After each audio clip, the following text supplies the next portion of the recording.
요즘에 TV에서 미스터 트롯 2가 진행 중이라고 그러는데 여러분 다들 보고 계신가요? 아마 노래를 좋아하시는 분들 다 보고 계실 거로 알고 있는데요.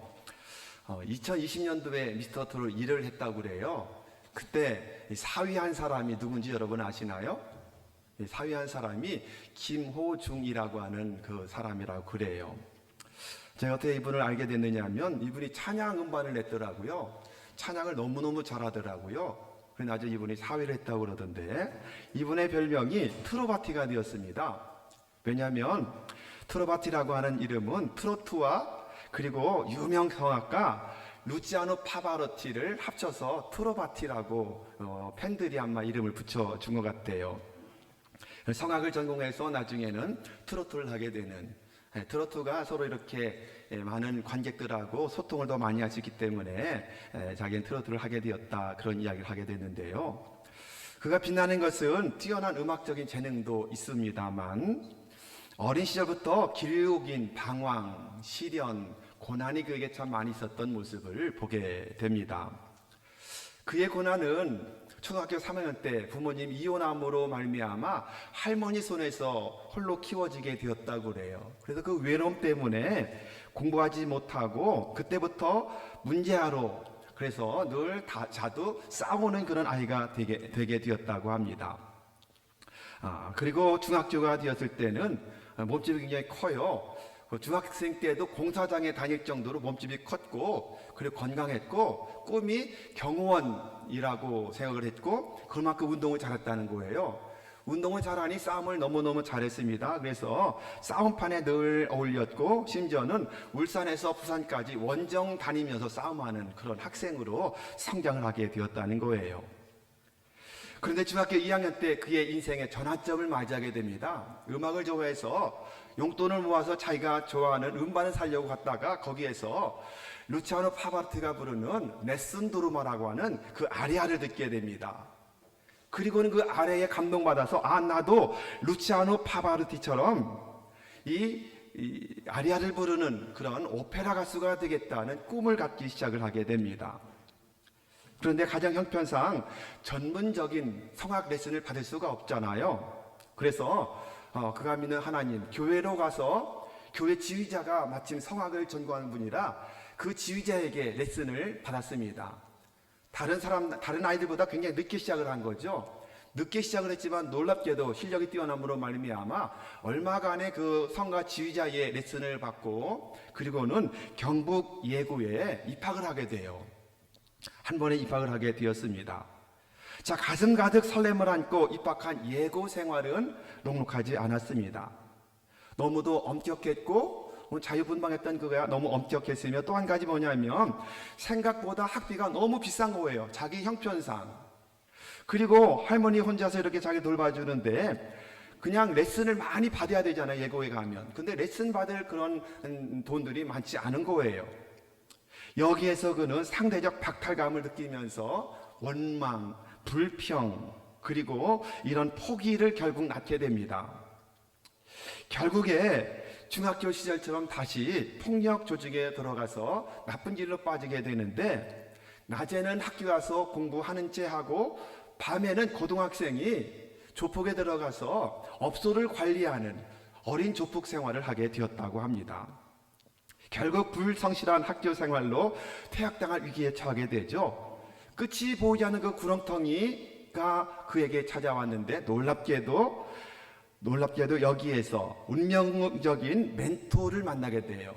멘토를 만나게 되는데 그때 만난 선생이 서수용이라고 하는 선생님을 만나게 됩니다. 이 서선생님 후배가 경북 예고에 있었는데 그 후배가 그러는 겁니다. 자기 학교에 정말 목소리가 좋은 꼴통이 하나 있다, 이런 이야기를 듣고서 그를 만나고 싶어서 내려왔던 거예요. 근데 놀랍게도 이 선생님 앞에서 목도 풀지 않고 즉석에서 푸치니 오페라 토스카예 중에서 별은 빛나건만이라고 하는 아리아를 부르는데 단방에 그의 실력을 알아보게 됩니다. 그리고 격려합니다. 넌 평생 노래로 먹고 살 수 있겠다, 이렇게 격려합니다. 노래로 너는 성공할 수 있겠다라고 그를 알아주게 됩니다. 그의 용기를 받게 되고 격려받게 되고, 그리고 할머니가 막 소천하시면서 남긴 유언이 있어요. 뭐냐면, 내가 하나님의 나라 가서도 너를 지켜볼 거야, 너를 위해 기도할 거야, 너 정말 믿음으로 똑바로 잘 살아야 된다. 이 할머니가 남긴 유언의 말씀과 함께 선생님의 격려와 함께 그는 모든 방황을 한꺼번에 다 내려놓게 됩니다. 그리고 서수용 선생님을 따라서 김천 예고로 전학을 가게 돼요. 그런데 음악의 길을 택한 김호중을 그 조직폭력배들이 놓아주질 않는 거예요. 폭력배들이 찾아와서 때로는 7시간 동안 폭행을 하게 됐다고 그럽니다. 그런데도 끝까지 미래를 향한 희망으로 그 가혹한 위협에도 굴하지 않고 결국 조폭들과 인연을 완전히 끊어버리게 돼요. 여기에 서 선생님의 역할이 굉장히 컸었죠. 이후에 이 김호중은 2008년 제4회 세종음악 콩쿠르에 출전해서 1위로 입상을 하게 돼요. 고등학생 때. 그리고 전문 테너들도 어려워하는 넷슨 도르마를 고등학교 3학년생이 완벽하게 부름으로 유튜브를 타고 세계적으로 알려지는 계기가 되기도 합니다. 그때 붙은 별명이 고등학생 파바로티라고 하는 별명이 붙게 되었고, SBS 스타킹에 나가 있는 그런 장면의 사진이에요. 스타킹에 나가서 출연했을 때에 그의 실력과 사연과 재능을 알아보고 그 스타킹의 아카데미 관계자들이 제안을 받아서 5년 동안 독일로 유학을 보내줍니다. 그 유학을 가서 정말 정식으로 성악가의 꿈을 이루게 되었던 거예요. 제가 한 10여 년 전에 우리나라 영화를 하나 봤는데, 파바로티라는 영화를 보면서 재밌게 보고 굉장히 감동적으로 봤던 그런 기억이 나거든요. 근데 그 영화 이야기가 다른 사람이 아니라 이 김호중의 이야기, 실화를 바탕으로 만든 영화라는 사실을 제가 최근에 알게 되었습니다. 이분 참 찬양을 참 잘 불러서 관심 있었는데, 이분에게 이런 시련이 있었구나, 이런 시련이 있었기 때문에 이렇게 많은 사람들의 가슴을 울리는, 더군다나 굉장히 신앙적인 사람이에요. 찬양을 많이 음반을 내더라고요. 유튜브에도 그가 부르는 찬양이 굉장히 많이 있습니다. 여러분, 믿음의 사람이 성도들에게는 이처럼 때때로 시련은 있어도 뭐는 없어요? 실패는 없다. 할렐루야. 믿으시기를 주님의 이름으로 축원합니다. 시련 속에서도 성숙할 수 있기 때문에 그래요. 시련이 어렵고 힘든 것이지만 시련 속에서도 반드시 성숙할 수 있는 기회가 주어져요. 그 기회를 찾는 사람에게는 역전되는 역사가 나타날 수 있는 것입니다. 우리 하나님은 우리가 잘 아는 것처럼 항상 합력하여 선을 이루시는 분이기 때문에 그분을 만나서 모든 시련, 역경, 고난을 그분께 맡기고 그분께 의지하고 기도하며 나가면 반드시 삶은 역전될 줄로 믿는 여러분 모두가 되기를 주님의 이름으로 축원합니다. 여러분, 시련 속에 성장할 수 있다는 거예요. 김호중이라고 하는 젊은이가 이것을 증명하지 않습니까? 시련은 여러분, 예수를 잘 믿는 사람에게도 동일하게 찾아옵니다. 그러므로 주님도 말씀하시죠. 주님을 따르는 제자를 향해서 말씀해요. 너희가 세상에서 환난을 당하나 담대하라. 환난이 있어요, 없어요? 환난 당한다는 거예요. 저도 여러분도 많은 환난을 당할 수밖에 없는 존재예요. 그러나 뭐 하라고요? 담대하라. 내가 너와 함께 하리라. 담대한 여러분 모두가 되기를 축원합니다. 오늘 본문을 보면 야고보 선생님이 지금 말할 수 없이 환난 속에 있는, 시련 속에 있는 초대교회 성도들 12지파, 12교회들을 말하겠죠. 12는 완전수를 말하겠죠. 모든 성도들에게 이렇게 권면해요. 자, 2절의 말씀을 같이 한번 읽어볼까요? 자, 시작. 내 형제들아, 너희가 여러 가지 시험을 당하거든 온전히 기쁘게 여겨라. 4절까지 보면 온전이란 말이 많이 나오죠. 온전이란 단어가 굉장히 많이 나와요. 근데 원어로 보면 2절에 나오는 온전이라고 하는 단어와 4절의 온전이가 좀 다른 단어로 쓰여져 있는 모습을 보게 됩니다. 지금 보시는 것처럼 2절의 온전이는 파스라는 헬라어인데 모든, 전체, 올이라는 뜻을 가져요. 모든 시험을 만나거든 이런 뜻이에요. 어떤 시련을 만나든지 이런 뜻을 가지고 있어요. 4절에 나오는 온전이라고 하는 단어가 2번 나오는데 텔레이오스라고 하는 단어가 쓰여집니다. 이 뜻은 본래 성숙하다는 뜻을 갖고 있는 온전이에요. 성숙하다. 시련이 바로 성숙의 통로가 된다는 사실을 이 단어를 통해서 우리는 교훈받게 되는 것입니다. 자, 그렇다면 시련은 우리에게 어떤 유익을 줄까요? 첫째로 시련은 우리에게 성장하고 성숙한 축복을 줘요. 자, 3절 말씀 같이 한번 읽어볼까요? 이는 너희 믿음의 시련이 인내를 만들어내는 줄 너희가 알리라. 시련의 본질은 믿음의 시련, 그렇게 말하죠. 그냥 죄 지어 당하는 시련이 아니에요. 믿음 때문에 당하는 시련, 그때 하나님께서 함께 하신다는 거예요. 죄를 지으며 당하는 환난 때문에 하나님이 함께 하는 것이 아닙니다. 믿음의 시련에 주목해 보십시오. 이 시련이라고 하는 말은 도키미오 혹은 도키모스라고 하는 단어가 쓰여져요. 도키모스. 이 단어는 본래 어떤 때 쓰여지는 단어냐면, 여러분 도공들 있잖아요. 도자기 만드는 사람들이 진흙을 잘 이겨서 물에 진흙을 올려가지고 그릇을 만들어요.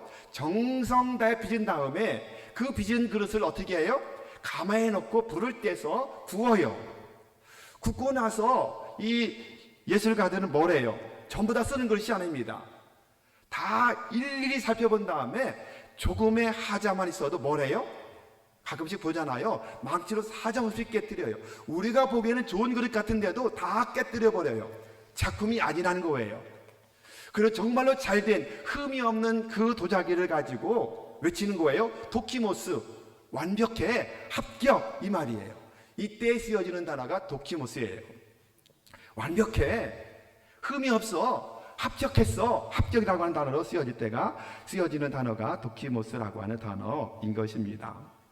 이 단어의 배경을 가장 잘 설명한 것이 베드로전서 1장 7절에 나와요. 읽어볼까요? 너희 믿음의 확실한 불로 연단하여도 없어질 금보다 더 귀하여 예수 그리스도께서 나타나실 때에 칭찬과 영광과 존귀를 얻게 할 것이라.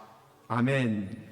여기서 연단이라는 단어가 바로 도키모스라는 단어가 그대로 쓰여지는 모습을 보게 됩니다. 연단을 통해서 뭐가 된다고요? 성숙한다. 온전하게 흠이 없이 성숙한다. 하나님 보시기에도 합격이라고 인정받는 역사가 나타난다 입니다. 여러분, 욥기의 고백을 여러분 아시잖아요. 23장 10절에 이렇게 말씀해요. 그러나 내가 가는 길을 그가 아시나니 그가 나를 단련하신 후에는 내가 뭐가 되어? 순금이 되어 나오리라. 할렐루야. 여러분, 여기서 말씀하는 연단, 단련도 같은 단어가 아니겠습니까?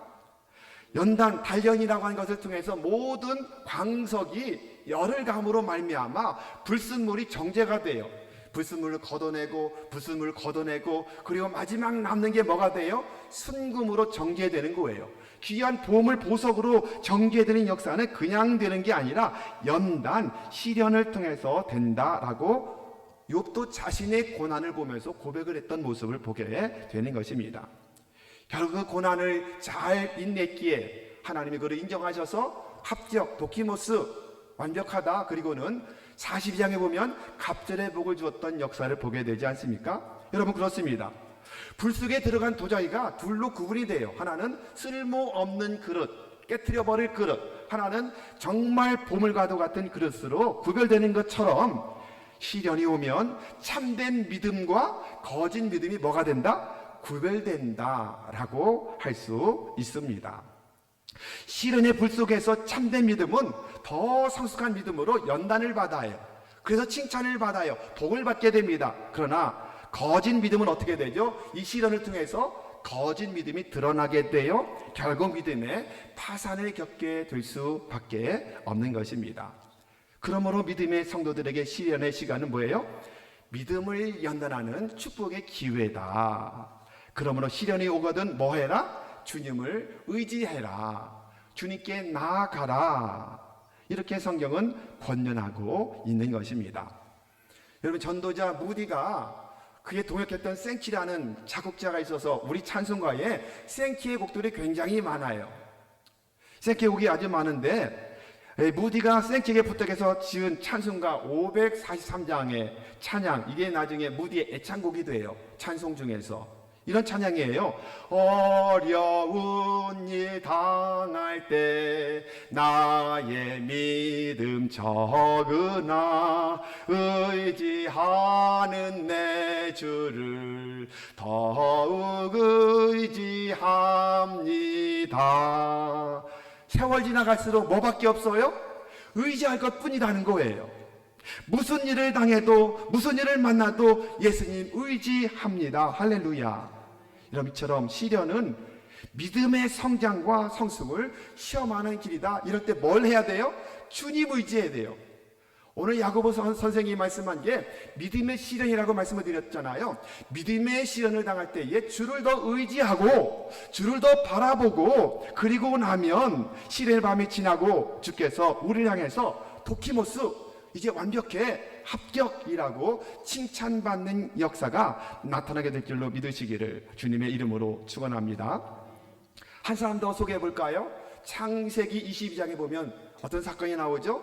하나님이 독자 이삭을 하나님께 번제로 드려라 라고 아브라함을 시험하는 장면을 22장을 통해서 보게 돼요. 1절 2절 같이 한번 읽어볼까요? 자, 1절 2절. 그 일 후에 하나님이 아브라함을 시험하시려고 그를 부르시되 아브라함아 하시니 그가 이르되 내가 여기 있나이다. 여호와께서 이르시되 내 이름을 내 사랑하는 독자 이삭을 데리고 모리아 땅으로 가서 내가 내게 일러준 한 산 거기서 그를 번제로 드려라. 하나님이 시험하사, 이것은 테스트의 시험을 하신다는 말씀이에요. 시험에 두 종류가 있다는 걸 여러분 아시잖아요. 템프테이션, 그래서 유혹하는 시험은 마귀가 주는 것이고 테스트의 시험은 하나님이 주는 것인데 아브라함이 시험을 받아요. 시험을 받는데 엄청난 시험이에요. 어떤 시험이에요? 독자 외아들 이삭을 번제로 드려라. 여러분 같으면 어떻게 하시겠습니까? 그런 놀랍게도 믿음의 조상 아브라함은 믿음의 연단 받고 계속 연단 받아 성장하고 성숙하더니 드디어 어떻게 돼요? 그 시험을 통과하는 역사를 보게 돼요. 우리가 너무도 잘 아는 내용이잖아요. 결국 어떻게 하나님 말씀하시죠? 12절 말씀 읽어볼까요? 자, 시작. 내가 내 아들 내 독자까지도 내게 아끼지 아니하였으니 내가 이제야 내가 하나님을 경외하는 줄 아노라. 이제야 내가 하나님을 경외하는 줄 아노라. 무슨 말이에요? 도키모스 완벽해 합격이라고 지금 선언하시는 모습을 보게 되는 것입니다. 하나님이 여러분을 보실 때 역시 마찬가지. 정말 믿음적으로 완벽해. 실은 잘 지냈어. 광야 생활 지냈는데 정말 잘 지냈어. 완벽해. 합격이라고 선언하는 그 축복의 말씀 듣는 여러분 모두가 되기를 예수님의 이름으로 축원합니다. 두 번째 주는 유혹은 무엇일까요? 두 번째 시련은 인내의 삶을 약속한다고 오늘 본문을 통해서 보게 됩니다. 여러분 시련이면 어떻게 돼요? 버티고 견딜 수밖에 없잖아요. 이게 인내라고 하는 말인데 인내의 헬라어는 휘포모네라고 하는 말입니다. 이 뜻은 참음, 불굴의 정신, 확고부동한 견딤 이런 뜻을 가지고 있는 단어거든요. 근데 이 단어는 두 단어가 하나가 된 거예요. 휘포라고 하는 단어가 뭐냐면 아래에 있다는 단어고 메노라고 하는 단어는 머물다, 견디다 이런 뜻이에요. 위에서 무엇인가 누르는 그 밑에서 뭘 하는 거예요? 견디는 거예요. 수고하고 무거운 우리를 누를 때, 스트레스가 우리를 누를 때, 시련이 우리를 누르고 있을 때 그 밑에서 끝까지 믿음으로 견딘다는 뜻을 휘포모네는 단어 속에 갖고 있는데 수동적인 개념이 아니라 긍정적이면서도 능동적이면서도 적극적인 반응이 이 휘포모네라고 하는 단어가 되는 것입니다. 어쩔 수 없이 그냥 견디는 것이 아닙니다. 여러분 성경도 말씀합니다. 척박하고 상황 환경 처지가 너무너무 힘들고 어려워도 낙심포기 절망 주지 않는 것이 아니라 더 열심히 일하는 행동하는 적극적인 삶을 나타낸 단어가 휘포모네라고 하는 그런 단어입니다. 우리가 주님의 일할 때 때로는 시험도 들어요. 오해도 받아요. 너무 힘이 들어요. 그럴 때 낙심, 절망, 주저앉아 타식하는 것이 도키모스가 아니라 뭐 한다고요? 휘포모네가 아니라 더 열심히 맡은 일에 충성하며 헌신하는 것. 이게 인내라는 단어의 원래 뜻이라고 할 수 있는 것입니다.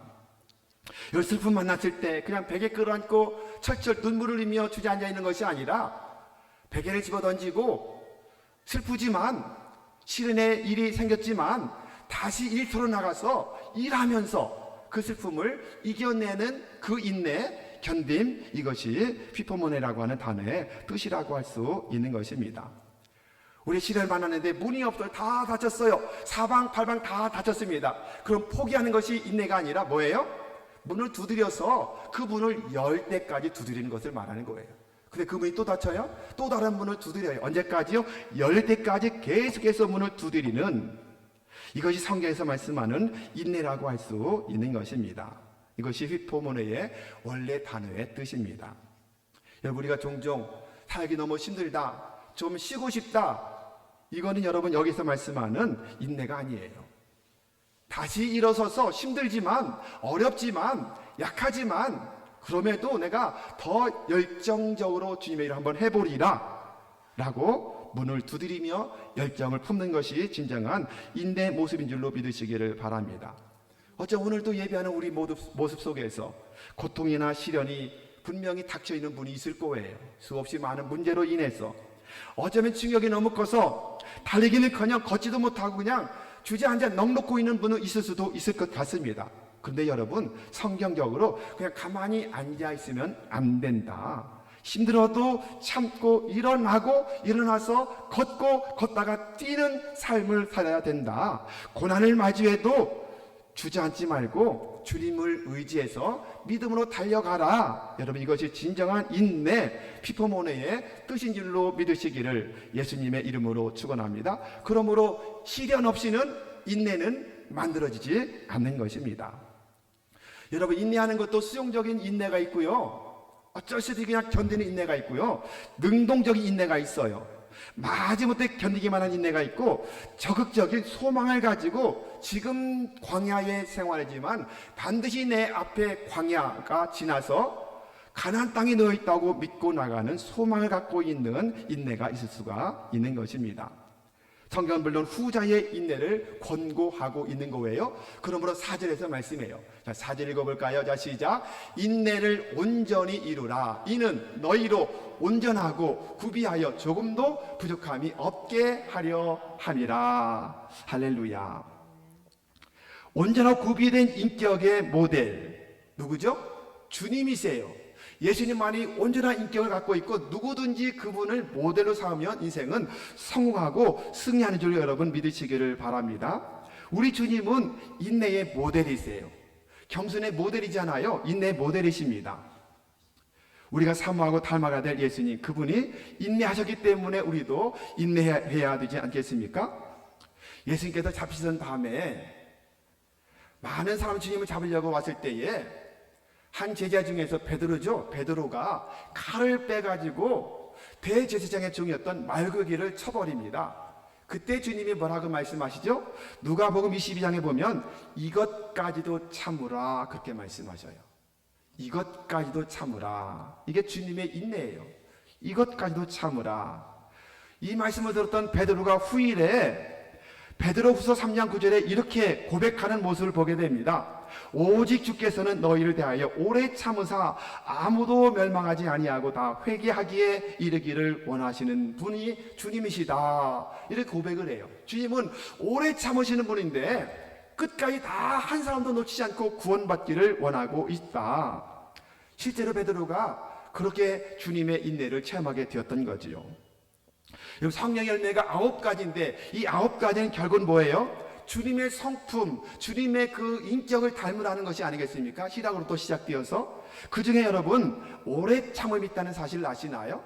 오래 참음도 하나의 성령의 열매라고 성경은 기록합니다. 우리가 인내할 때 우리가 바로 온전하고 구비된 주님의 성품을 닮아 갈 수 있다고 말씀하고 있는 것입니다. 여러분, 그러기에 성령의 열매를 마음껏 간구하십시오. 그 열매를 맺으십시오. 그 중에 정말 힘든 인내, 오래 참음을 잘 열매 맺는 여러분 모두가 되기를 바랍니다. 그래서 하나님은 지금도 우리에게 때로는 시련도 허락하시고 시험도 허락하실 수 있다. 믿으시기를 바랍니다. 그러므로 여러분, 우리가 시련이 오면 하나님께서 또 어떤 큰 복을 주시려나 보다, 이런 긍정의 마음을 가지고 잘 주님 의지하고 기도하며 인내하며 나가는 여러분 모두가 되기를 축원합니다. 세 번째 유익은 뭐예요? 시련은 결국 기쁨의 삶으로 인도하게 되더라, 이렇게 말씀하고 있습니다. 여러분, 시련 자체가 기뻐할 사람은 아무도 없어요. 그런데 시련은 인내를 통해서 진정 기쁨의 열매를 맺게 한다라고 말씀하고 있습니다. 우리가 오늘 경험하는 시련이 우리를 연단함으로 말미암아 예수님을 닮아가는 인격, 성품으로 닮아간다면, 시련을 통해서 우리는 그것만 생각해도 우리는 기쁨을 갖게 되지 않겠습니까? 하나님의 나라가 있지, 이 땅이 끝이 아니잖아. 그러면 소망이 생겨나고 날 수밖에 없는 것입니다.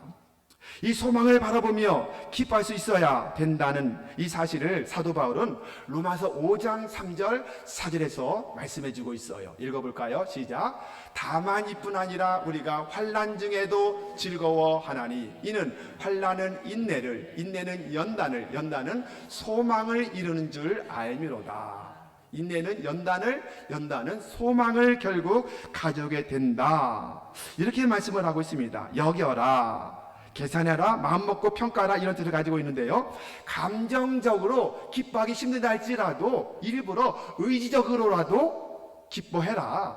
그러면 하나님이 모든 사정 형편처리 아시기 때문에 그 모든 과정 이 또한 지나가게 만드시고, 그리고 진정으로 감정적으로도 기뻐할 수 있는 날이 반드시 오게 된다. 억지로라도 기뻐해라. 여러분, 웃는다는 거 여러분 아시잖아요. 웃을 때 억지로 웃어도 굉장히 큰 유익이 있다고 그러잖아요. 우리가 기뻐서 막 웃는 것도 물론 역사가 나고 좋은 호르몬들이 막 생성되지만, 억지로 웃어도 몸은 그거를 구별 못하기 때문에 좋은 호르몬을 막 분비해낸다고 그러잖아요. 마찬가지예요.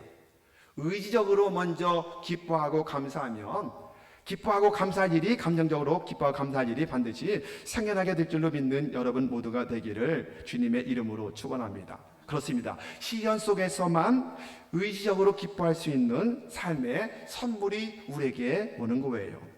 그러므로 야고보 선생님은 이런 기쁨이야말로 어떤 세상이 주는 비상적인 기쁨이 아니라 하나님이 주시는 진정한 기쁨이요 평안이다라고 말씀하고 있는 겁니다. 여러분, 이런 성령의 열매가 중에 하나가 뭐예요? 희락의 열매잖아요.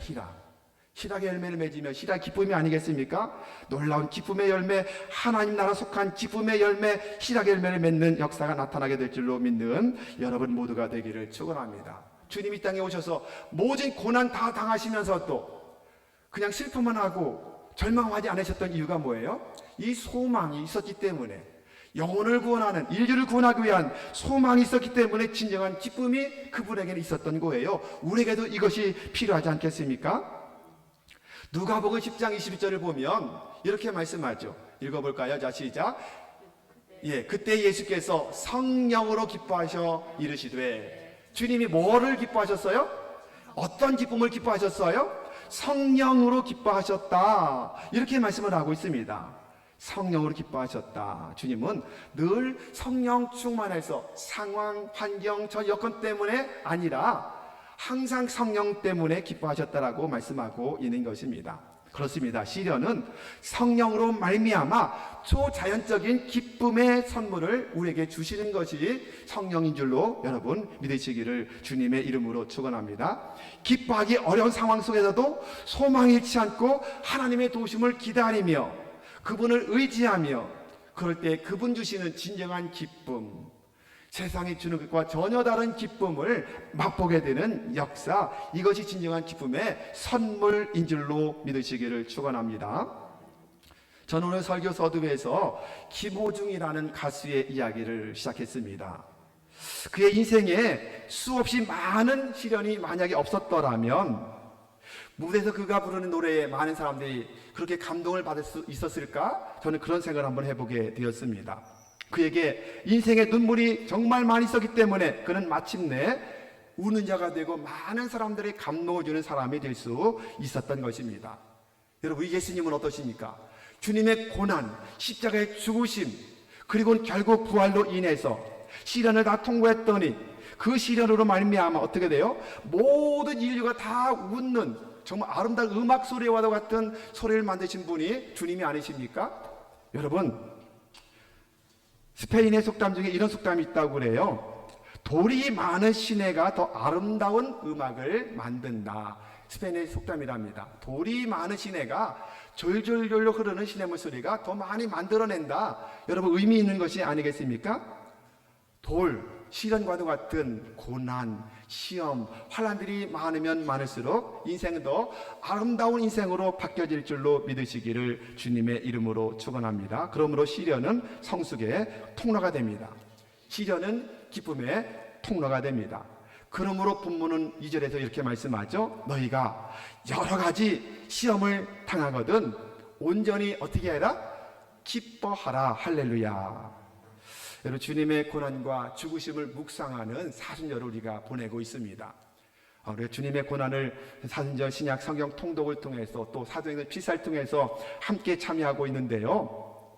이번 기회를 통해 여러분, 정말 주님의 십자가 고난 없이는 부활의 영광도 없다는 사실을 깨닫는 여러분 모두가 되기를 주님의 이름으로 축원합니다.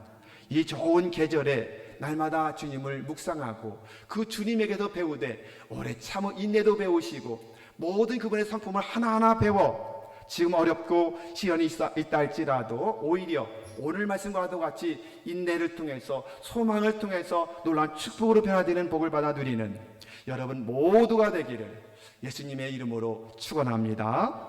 하나님